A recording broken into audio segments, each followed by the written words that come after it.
Inspiration, clarity, confidence, and wholehearted business strategy. Welcome to Your Next Chapter, the podcast especially for women in their 40s and beyond who know that business and personal development go hand in hand. Tune in each week for marketing, mindset, and personal growth strategies, along with inspiring stories from women around the world who are creating new businesses and lives that are personally fulfilling and financially rewarding. If you're looking to create a business and life you love, you're in great company. Let's find out what will unfold in your next chapter. I'm your host, Angela Raspass, and I'm so delighted that you're here.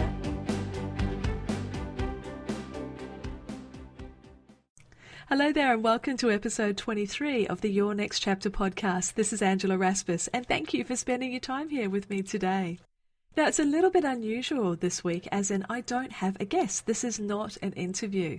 This is really me just sharing some thoughts that have been coming up and have been reinforced by conversations that I've been having with other entrepreneurs and colleagues and friends and business owners lately. It feels like there's something in the air. Now, a friend of mine down in Melbourne actually explained to me that there was 5 planets in retrograde. Now, I'm very new to this astrological era of business, and I needed to have that explained to me a little bit. And what I understood from it is that it's a time where there's a lot of things that are getting stuck and shifting and a lot of old stuff coming up that perhaps we felt we'd dealt with, but now it's back in our faces again. And what I was finding in the conversations with my friends and colleagues was that the way that's showing up in our businesses has been questioning, am I doing the right thing? Not so much our overall business, because a lot of us in our next chapters are very connected to purpose. We've become connected or have been following that call into this is the difference that I want to make, this is the contribution, this is what pulls me along, this is what my heart desires. That piece we really get. But we struggle sometimes with how is that supposed to play out as a sustainable business? As I guess a lot of us have experienced, we've heard of manifestation, but we really get the fact that you don't just sit there and om your way to success or visualize a particular thing that you want and boing, there it is, right beside you in the next instance. We understand that the need to hold that desire of what we want to create very strongly, but then the need to take action to actually bring it into life. And it's that balance between the two, that space between action and allowing that some of us have really been struggling with, myself included lately. Another way that plays out is questioning, are the services that I am providing, are they the right ones? Or are they the ones that I really want to provide? Or am I just following a sort of this is what I should be doing type energy? So a lot of these questions are coming up again and again. And I just wanted to share a couple of perspectives and tools that I think may be useful if you have been experiencing this as well. So the first and foremost is the idea of this pummeling that we get about the need to grow our businesses really fast. Reach that elusive 6 figures in the next 6 months. And there's a lot of face that we see, the shiny outsides of businesses and the promises, but we don't necessarily see the inside story. Now, there's some entrepreneurs that I really respect in the online world. Women like Denise Duffield-Thomas and Catherine Hockin, who have built very sustainable businesses. But here's the thing, that business success that we see on the outside has actually taken time to create. These are women who are very, very strategic marketers. They've taken something that they very strongly believe in and they see the need for in the market. But then there has been hard yakka in bringing that vision to life. Now, I don't mean that they've always been, sleeves rolled up and working very much in the masculine. There is a feminine balance there as well, that space between the action and the allowing. But the point that I'm making here is that these 2 ladies and other ones as well, are very open about the story that it takes time to build a sustainable business. So please do not be hard on yourself if you've just launched your business or you're in the first few months and it's difficult. It is hard work. You're in what I call treacle time. Now that's when, and I've got this happening with some of the gorgeous ladies who are in my mastermind at the moment, I've launched, the website's out there, the branding, the story, the services, it's all there. and then there's a big kadonk afterwards. Sort of like the fall down piece where, wow, okay, so I achieved that. Oh my goodness, now I've actually got to keep going. And that's when you move into that treacle time where it feels really hard, but you need to keep moving. You know why you've created your business. You want to have that impact. There's people that you're very much here to assist. And it will take you time to connect with them, to build that track record, to really find the marketing methodologies that work best for you. So really trust yourself there. There is no failure. There is only feedback. I myself have tried quite a few different marketing activities that haven't reached those echelons of success that I initially anticipated or expected. But there is that need to let go of that expectation and just take the feedback to help you work out what to do next time. So I ask you, are you putting unrealistic expectations on yourself? Do you need to just back off a little bit? Gain some perspective and recognize that you're receiving feedback that will help you for your future actions. Just have a look there. That inner voice that you use to talk to yourself with, the one that can happen almost independently of yourself, it doesn't always treat you well. So I just want you to interpret that wording and see whether or not you can be a little gentler on yourself, that there can be a little self-compassion and perhaps some alteration of the timelines of your expectations for your business success. Now, the other point that I wanted to bring up here was the pendulum.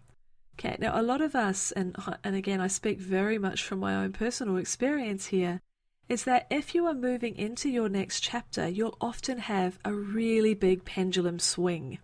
Now, example being that when I was running my marketing agency, Ideas into Action, that was very much very left brain, very high on hard strategic marketing plans and action oriented. I was working, and my team and I were working with small to medium business owners. But as you've heard from, if you've been following me for a while or you've been onto my website, I had to let that go. I recognized that as I had changed over the years, so had the way I wanted to do business. And because of what had been going on with me, that real left brain, absolute masculine strategic approach wasn't resonating any longer. So what did I do when I finished that business? I swung way over to the other side and became the self-worth mentor, because that's what I really, really resonated with.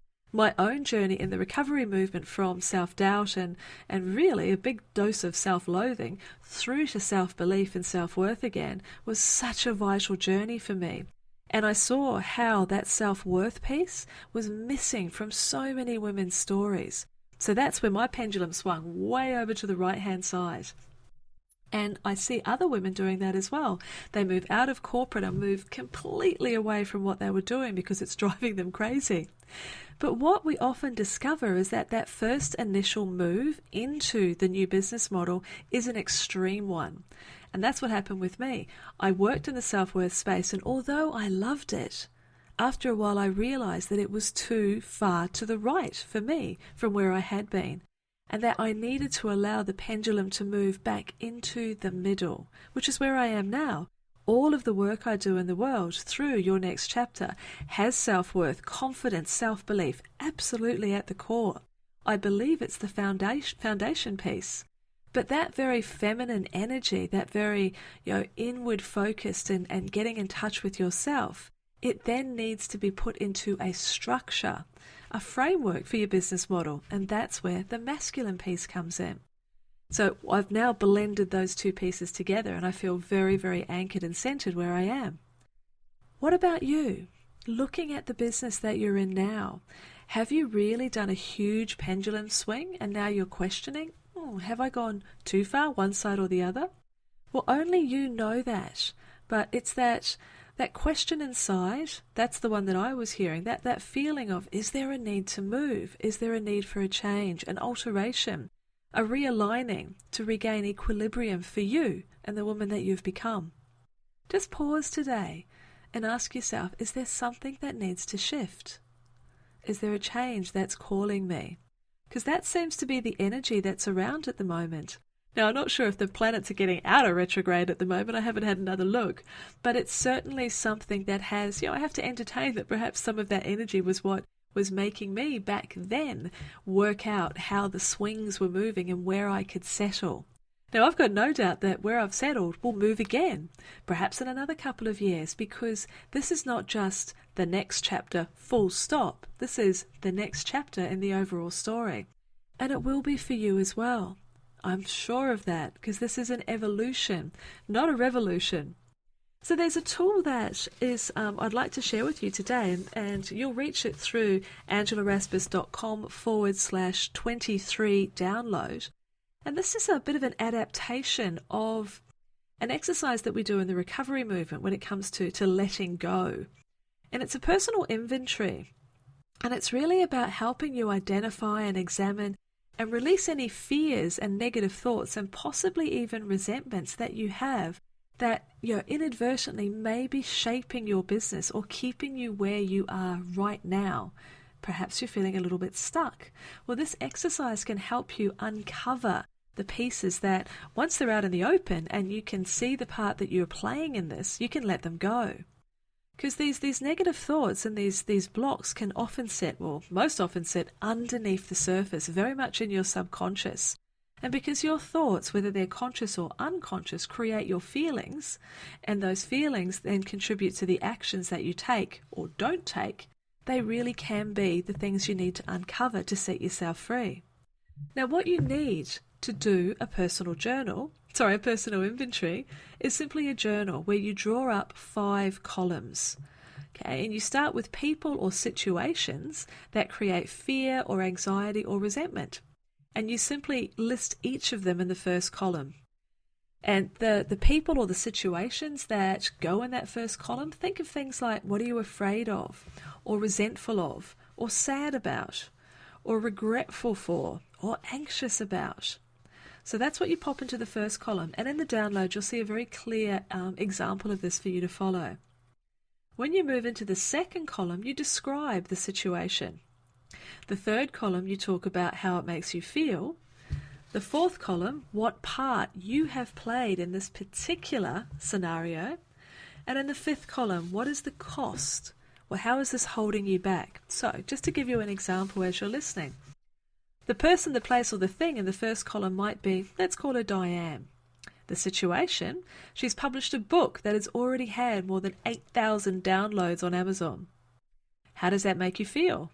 Makes me feel envious. She's amazing. I'll never enjoy that level of success. I'm not good enough. Why even bother trying? The next column, what part have I played in this? Well, I'm watching her every move and I'm comparing myself to her. So I'm actually creating this tension. So what is the cost of this to me? Well, what happens as a result, this is the action part. I'm not even going to try. I've got an idea for a book, but I'm never going to be as good as that, so I won't even do it. And when you do this inventory and bring in all those pieces where you're afraid or anxious or fearful or resentful, you can actually take the power back because you can see the part that you are playing, the action that you are taking that is causing the feeling of keeping you stuck. And you can apply the same concept to you when it be, I'm thinking of changing my business. What's the situation? How does it make you feel? How am I holding myself back? What part am I playing in it? What is that costing me? Now, this could be a great example of where your real bliss is to create, let's say, a retreat, for example, and you're dying to do it, but you're afraid. Doing this exercise will help you see the cost of that fear, how you are making it happen. You're perpetuating that particular wee myth for you. And when you see the cost, that can actually provide you with the motivation to change. This personal inventory is extremely powerful when done with vigorous honesty, and it can really help you open a door to a new possibility in your business or your life. So get all those thoughts and feelings down on the list, and in particular look for patterns, because it's quite often repeat offenders, similar feelings that are coming up again and again. And sometimes when they're in your head, it's hard to isolate them and really see what they are doing. But when you get them down on paper, it's quite amazing the change and the difference that can make. Once you've got them down, then one of the very popular ways of letting go is to, well, there's a couple of ways. You could choose to share them with a close friend and then release them. Release those things that are holding you back. Or you could acknowledge them and just get rid of the notes and make a decision that you're going to change. You could talk to the concept of a higher power, ask for some help in helping you release those doubts and fears or other emotional states. You can burn the paper. That can be really powerful, especially on a new moon, to let them go out into the universe because you don't need to be held back by them anymore. Or another very popular philosophy is called Ho'oponopono. Can't even quite say it properly. And it's a release mantra where you look at each one of the thoughts and you say, I'm sorry, please forgive me, thank you, and I love you. You bless each thought and let it go. Now, the next step really here is just to become aware over time when those unsupportive thoughts start popping up. Because once you've identified some of the main ones, other ones will become clearer to you because you're open to change. Now, this is, this whole approach might seem a little like, oh, I don't know if I want to do this. I don't know if I want to approach this. It seems a little esoteric, a little woo-woo. But honestly, allow me to reassure you and encourage you. If you have been feeling this discomfort, this disquiet, this feeling that something needs to change, but you're not sure what, this type of exercise will allow you to get the clarity. Get the clarity to move forward. I often talk about you need to know what you don't want before you can identify what you do want. And a part of this exercise will highlight for you the things that aren't working. And that in and of itself can often give you the motivation for change. So really, that's what I wanted to share with you this week. Just the fact that myself, I've been looking at my own business model and thinking, what are the things that I really am being called to move into? Because nothing is static.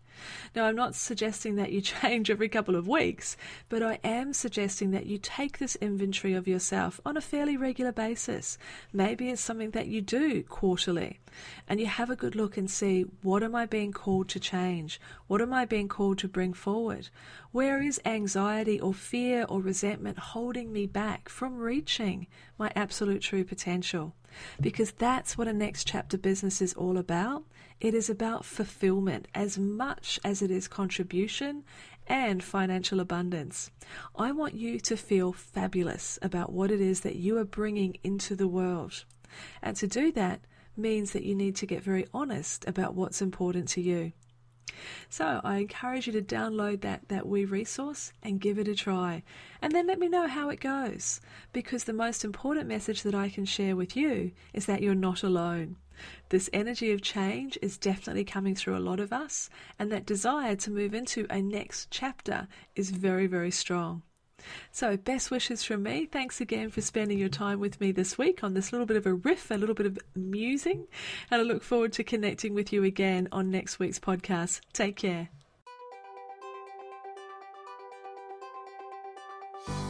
Thanks for listening to the Your Next Chapter podcast. If you've enjoyed this episode, please let me know. Pop over to angelaraspass.com to subscribe to the show and leave a review. And whilst you're there, you can also enjoy valuable free resources, including show notes and downloads, along with the Next Chapter community, where you can connect with other wholehearted women on the same journey as you. We'd love to welcome and support you as your next chapter unfolds. See you next time.